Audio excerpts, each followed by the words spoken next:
कोई रिश्ता खानदानी तौर पर जुड़ता है, कोई खूनी लिहाज से रिश्ता जुड़ता है, लेकिन कश्मीरियों के साथ हमारा ना खूनी रिश्ता है ना खानदानी रिश्ता है। अगर कश्मीरियों के साथ हमारा रिश्ता है तो वो ईमानी रिश्ता है।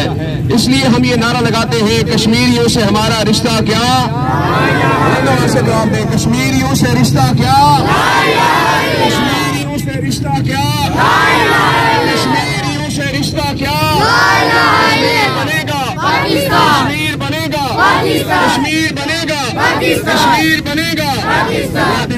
हम कश्मीरियों से इज़हारे यकजहती करने के लिए खड़े हुए हैं, लेकिन जैसे शाह साहब फरमा रहे थे, 5 अगस्त 2019 से लेकर अब तक जो कर्फ्यू नाफिज किया गया, उसके बाद कश्मीरियों का कोई पुरसाने हाल नजर नहीं आ रहा और इस वक्त हमारे हुक्मरान भी होश के नाखुन नहीं ले रहे।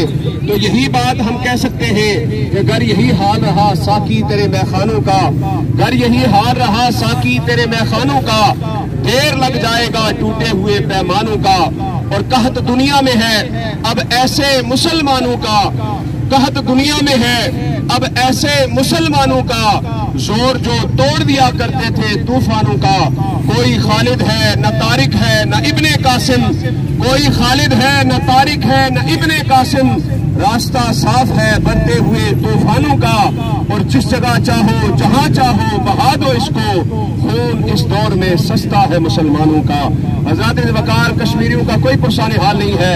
हम हुकूमत वक्त से गुजारिश करते हैं कि कश्मीरियों के हवाले से कश्मीर के मसले को सीरियस लिया जाए और इस हवाले से बेहतर इक़दामात किए जाएं। अल्लाह तबारक व तआला की बारगाह में दुआ है, खालिक़ कायनात कश्मीरी मुसलमानों को आज़ादी की दौलत से माला माल फरमाए। मैं गुजारिश करूंगा आज के मीरे कारवां हाजी साहबजादा सैयद खलील हुसैन शाह साहब काज़मी साहब से, इसके बाद तशरीफ लाएं और अपने ख्यालात का इजहार फरमाएं।